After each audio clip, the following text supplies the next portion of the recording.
こんにちは、斉藤直樹です。今日はリスナーさんの質問にお答えしていきます。40代 A さんからの質問です。斉藤先生はじめまして、A、仮と申します。早速質問です。結婚してからイラストレーターやポスター制作を生業にしたいと考え出したものです。学生時代から10年ぐらい同人誌を描いていた経験もあり、同人誌を描くのをやめてからも時々落書きや完成まで絵を描いていましたが、過去に付き合っていた人に僕といる時は画材を見せないでくださいと言われてショックだったことや、うつ病や家族との別れなども経験して描くことをやめてしまいました。しかし絵を描くことが忘れられず、10年ぐらいしてから再び描き始めたものの、うまく描けずに四苦八苦していましたが、結婚相手が絵を描くことを快く受け入れてくれたこともあり、最近ようやく感覚が戻ってきました。そして冒頭に戻るのですが、家族にもその旨を伝えて画材を新しく新調したり、液タブを買ったり、色彩検定の3級も受けて取りました。すごいですね。作りたい作品の方向性も固まってきたので、あとは作品として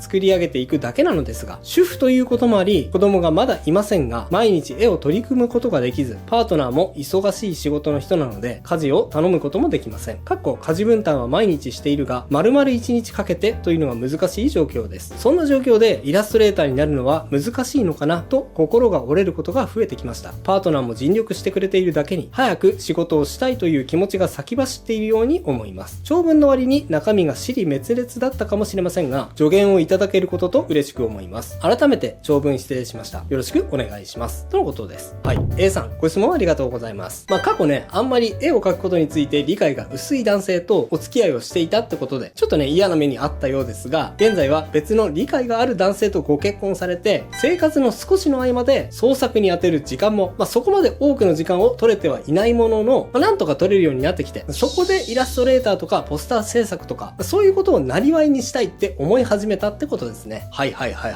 大体理解しました。もしかしたらね、今聞いているリスナーさんの中にも、私も結構似たような状況かもしれないってね、実は共感される方多いんじゃないかと思います。はい。結構そういう状況の方多くいらっしゃいますね。はい。時間がないんだけど、絵をなんとか仕事にしたいなって、そういう場合ですね。僕だったらどうするのかっていう、そういうお答えになっちゃうんですが、はい。お答えしてみますね。イラストレーターを目指さない方がいい。はい。いきなりですね、A さんの目標を全否定するようなことを言い始めたと思って、ちょっとびっくりされるかもしれませんが、まずはね、聞いてください。イラストレーターとかポスター制作。おそらく今の状況で目指すのは、時間が足りません。なので、単純にイラストレーターは目指さない方がいいと思います。はい。いや、だってそうでしょ。こういう絵を描いてくださいって頼んでくる人や、会社が仮にあったとして、で、わざわざ人に頼んでくるぐらいですから、結構ね、クオリティが高いものを頼んでくることが多いと思うんですよ。そういうイラストを望まれていると思います。でも、クオリティが高いものを作るのって、単純に時間かかりますよね。はい。まずもうこの時点で積んでないですか？ A さんにはスキルアップに費やす時間も、クオリティを高める時間も、どちらもあまりないことっていうのがお悩みなんですよね。だとしたらですね、方向性はおのずと決まっています。つまり、作画に費やす時間をなるべく削って、その上でなんとかマネタイズできる仕組みを作り上げるっていうことだと思うんです。でですね、A さんの状況で僕がどうするのかっていうと、多分僕はこうします。着彩しない線画だけの簡単な絵柄で2コマ漫画を毎日投稿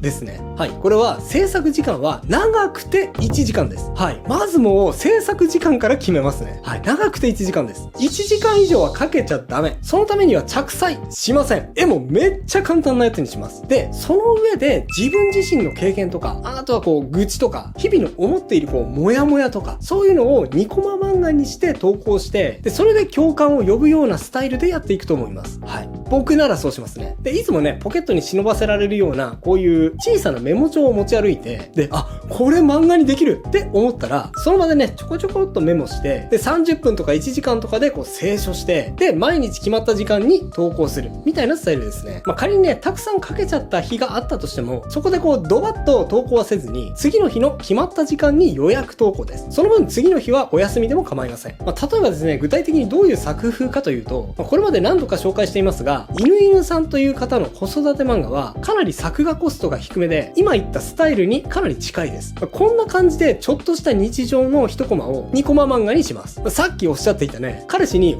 俺の前に画材を出すなとか言われたエピソード、結構インパクトあると思いますし、意外とですね、漫画にしたら、私も似たようなこと言われたことある。いや、ムカつくよね。で、共感してくれる方も多いんじゃないでしょうか。2コママ漫画だと逆に描きにくいみたいな時には、1ページか2ページぐらいのコマを割った漫画で毎日投稿しますね。例えば、連れが鬱になりましてという漫画がありますが、そういう感じのテイストで毎日投稿するイメージですね。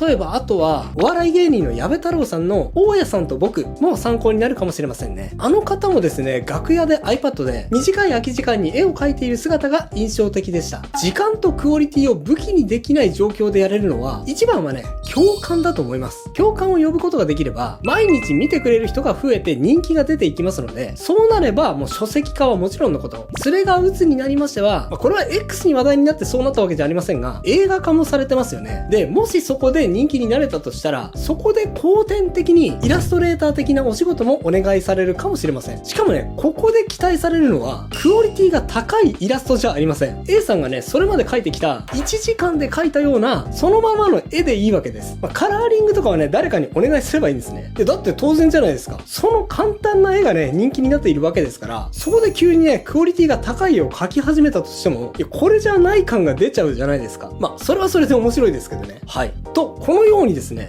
最初からイラストレーターを目指そうとしてしまうと、今ある型通りのイラストレーター像を求められますから、時間がない A さんのような人にとって結構辛い道になると思います。そうではなくて、逆に時間がないことを逆手にとってですね、毎日1時間だけできることをやると、まずはそこだけ決めちゃって、で、その枠内でどうやったら広げられるのかっていうことを考えるのが僕は効果的だと思います。今言ったことを動画で見せられるのであれば、TikTok とか YouTube で見せていくのもいいですね。時間がとにかくない。だけど何かを表現して、もしチャンスがあればそれで生計を立てていきたい。そういう A さんのような方、結構多い気がしますが、僕はですね、思った以上にチャンスはあると思います。諦めないでください。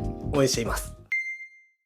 次の質問です。10代、極也さんかな？極也さんの質問です。はじめまして。いつも動画を拝見し、知識と元気をいただいております。早速ですが質問です。私の絵はいつも不安定でパッとしません。おそらく描きたいもの、イメージが定まっていないからなのだと思います。斉藤先生のイラストは可愛らしいキャラクターを描かれているように感じますが、どのような感じで描きたいものが定まった、分かったのですか？また、好きなイラストを見つける方法なども教えていただけると幸いです。長文失礼しました。お体にお気をつけて、これからも頑張ってください。応援しています。とのことです。はい。極也さん、ご質問ありがとうございます。確かにですね、僕も10代、20代の頃、描きたいもの、描きたいキャラ、描きたい絵柄、もう全部バラバラなんだけど、これもう一体どうやって一つにまとめていけばいいんだろうってめっちゃ悩んでいた気がします。で、僕の場合はですね、もう30歳の時に、もうこの絵柄に決めようと思って、もう無理やりまとめた形だったんですね。もうそれまではずっとこうバラバラで、いろいろな絵柄をずっと並行して描いていました。はい。でもですね、安心してください。極也さんはもう絵柄がバラバラでパッとしないっていう風に今は悩んでいるかもしれませんが、それでいいんです。はい。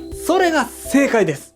10代は思いついたもの全部描こう。まず最初に極也さんにお伝えしたいのは、10代はもうとにかく思いついたもの全部描こうってことです。はい。無理にね、統一しなくていいです。絞らなくても全然いいですね。例えば絵柄もですね、こういう厚塗りテイスト、ガシガシ塗るような厚塗りテイストいいなって思ったら、もうガシガシ塗りたくってもいいですし、こういうノートの端っこのところにちょこちょこっと描いたような、ファンシーで軽いテイストの絵もいいなっていう風に思ったら、そういう絵も描いてみましょう。ジャンプのね、少年漫画のようなかっこいいイラストのテイストもいいですし、少女漫画のような繊細なタッチの線画にチャレンジしてもいいでしょう。そして描くモチーフについてもね、これまた色々試してみてもいいです。しわくちゃのおじいちゃんが描きたいって思ったら、おじいちゃんばっかり描く日々が続いてもいいですし、それに飽きたらね、もう赤ちゃんばっかり描いてもいいです。もちろんね、可愛い女の子のイラストを描いてもいいですし、一方でかっこいい男の子の絵もぜひチャレンジしましょう。もうこんな風にね、思いつく限り色々手を出してみるんですよ。とは言ってもね、世の中は今 SNS 社会です。SNS ってですね、成功している人がどんどんこう目についてしまって、それを見るとめっちゃ焦りますよね。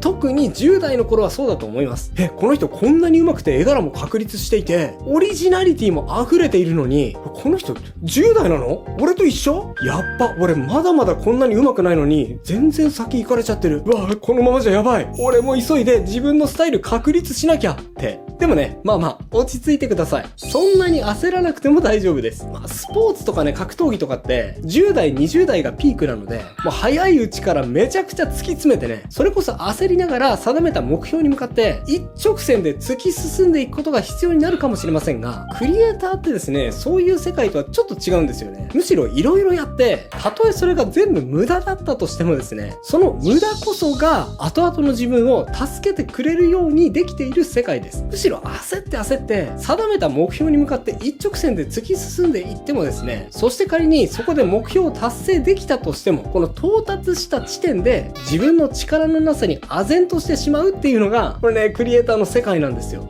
例えばですね、僕も駆け出しの頃、作風をね、なんとか確立しようと躍起になってました。それでね、運よくカードゲームの仕事が決まって、うおー、俺はこの方向性で頑張るぞってなってですね、その方向にガーッと注力していったんですが、ある日ですね、全く違う依頼が来たんですよ。かなり有名なゲームのタイトルから、世界地図を書いてくださいっていうオファーだったんですね。もちろんね、僕は2つ返事で、やりますって答えたんですが、これね、答えてからめっちゃ焦りました。あれ俺、世界地図なんて書いたことないじゃん。てか、背景まであまり意識的に取り組んできたわけじゃないのに、どうやって世界地図って書くんだろうって、急いで世界観を確立しようとして、その時はね、一つの方向性に突き進んでいた僕にとって、世界地図を書くっていうのは、これはね、もう未知の世界でした。そこでね、ちょっと途方に暮れてしまったんですね。それでもね、なんとかその場その場で、いろんな本とかを参考にしながら、なおかつ現場からのね、アドバイスももらいながら、ここはもうちょっとこういうテイストを入れてください。ここはもうちょっと立体的に書いた方がいいですね。そういう指示をいただきながら、その時はね、どうにかこうにか納得ができるものに仕上がりました。僕はね、結構そういうギリギリな綱渡りをやってますね。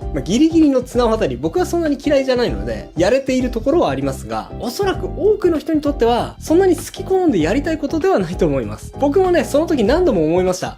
今まで何度か背景描きたいって思ったことあったんだけど、絵柄を確立することっていうのを優先して、背景には取り組んでこなかった。あの時しっかり背景にも取り組んでいれば、今ここまで苦労しなくても済んだかもしれないなって。そうなんです。絵ってですね、描けるもの、描ける絵柄が幅広ければ幅広いほど、いろいろな状況に適応して、いろいろな要望に応えることができます。極也さんはね、僕のようにプロを目指しているわけじゃないかもしれませんが、それでもですね、ある日突然思いつくこともあると思うんですよ。こういう漫画を描きたいな。こういうポスターも描いてみたいな。ひょっとしたら、こういうアニメーションを作ってみたいな。ってね、そういうのって急に降ってくるじゃないですか。でもそんな時に何も下地ができていなくて、やったことが全然なくて、あまりにもどうやったらいいのか想像すらできなかったら、ついつい諦めちゃいがちですよね。俺、アニメーションなんて作ったことないわ。無理だ。絶対無理だってなっちゃいますよね。でもね、たとえ遊びで作ったものだとしても、過去にね、ちょっとでもやったことがあるものだったら、そういえばクリスタのアニメーション機能で、前にちょっとふざけて作ったアニメあったな。あの時は5秒ぐらいの簡単なアニメだったけど、そのシーンをつなげて5分間のアニメ作ってみようかな。ちょっとした下地があるだけで、なんかやれるような気になってきますよね。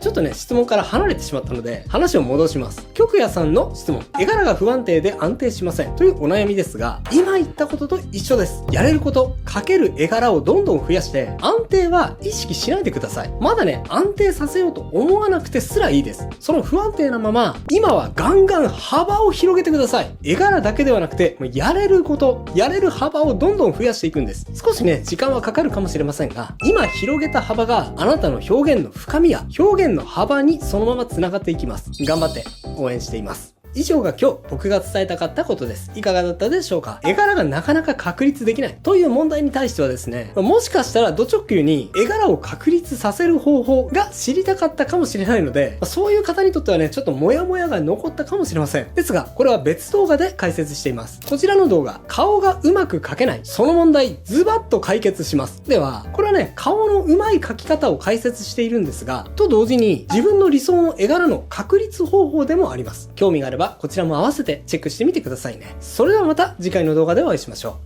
う。バイバイ。